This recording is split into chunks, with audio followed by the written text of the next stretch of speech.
There is a faction within the delegation of Tea Party members. It's called the Tea Party Caucus. And Richard and I have joined the Tea Party Caucus. Out of about a little over 1,200 delegates, there are close to 300 of them are Tea Party Caucus members. So I think that's pretty darn good. It's a start, okay? And the goal, like Richard said, is to take over the California Republican Party with Tea Party members. And even if we don't have a majority, our presence is certainly made well aware of.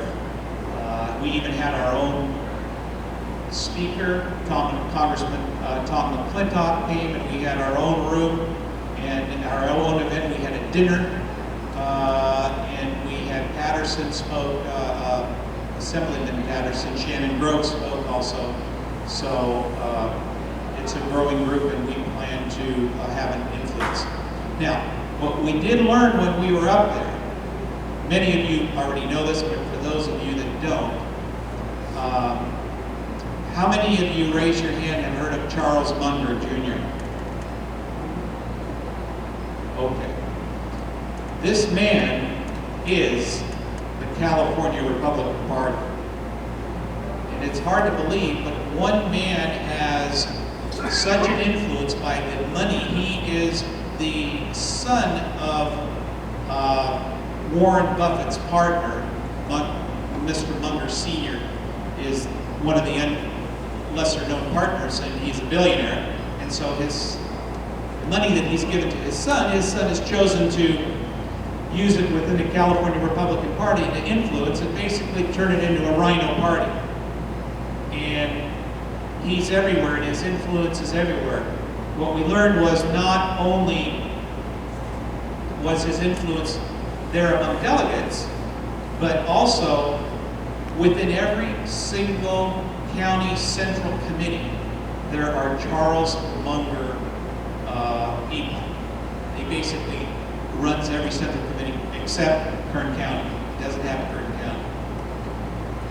So that's what the Tea Party Caucus is about, is to push back against Munger. Yes, Ralph?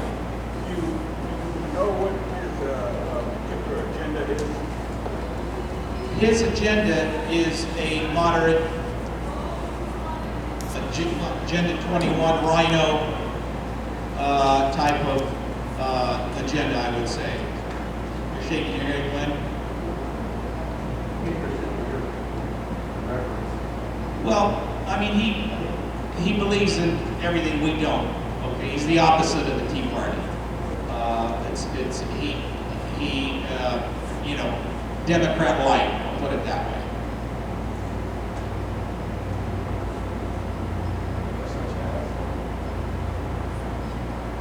Just a humorous story while we were up there. Philip Lyman, which many of you may have heard of, he's wanting to run against for the seat that Boxer is vacating. And so he's talking to us, and he was telling us how Charles Manson, with a hit on him, when he looks at you, he doesn't look at you. He's telling you this, looking that way.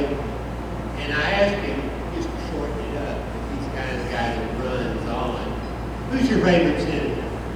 One of them, he mentioned John McCain. He's gone to my book. So anyway, Richard and I met a lot of people, and it was an interesting experience, and I just wanted to share this whole Munger thing. I know, Francis, you know a lot about Munger, and I've got a lot more experience with it than we have. Well, I saw him walk down the hallway. I could recognize him. I could point it out. Yeah. But he's geeky. He wears a bow tie, and he's just this real tall, skinny guy. But anyway, so that was a talk. And then we also had a separate.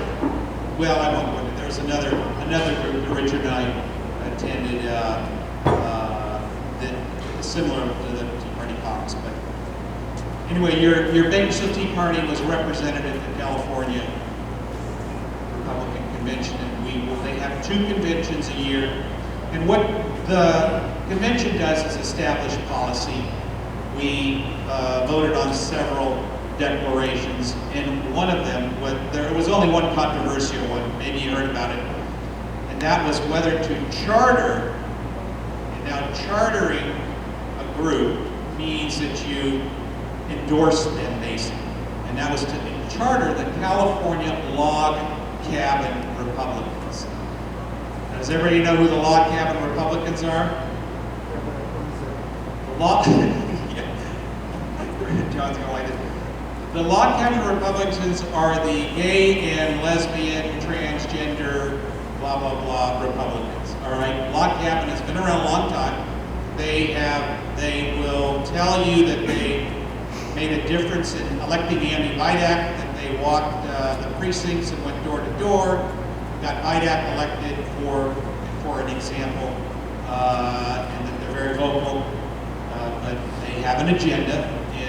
In exchange for doing this work, their goal was to eventually be chartered, and that was controversial. And Shannon Grove, our Assemblywoman, led the charge against that. She got up and spoke, and boy, she was really courageous to be able to do that, because the deal was pretty much cut already. The delegates voted to charter the Log Cabin Republicans. The vote was about 2-1.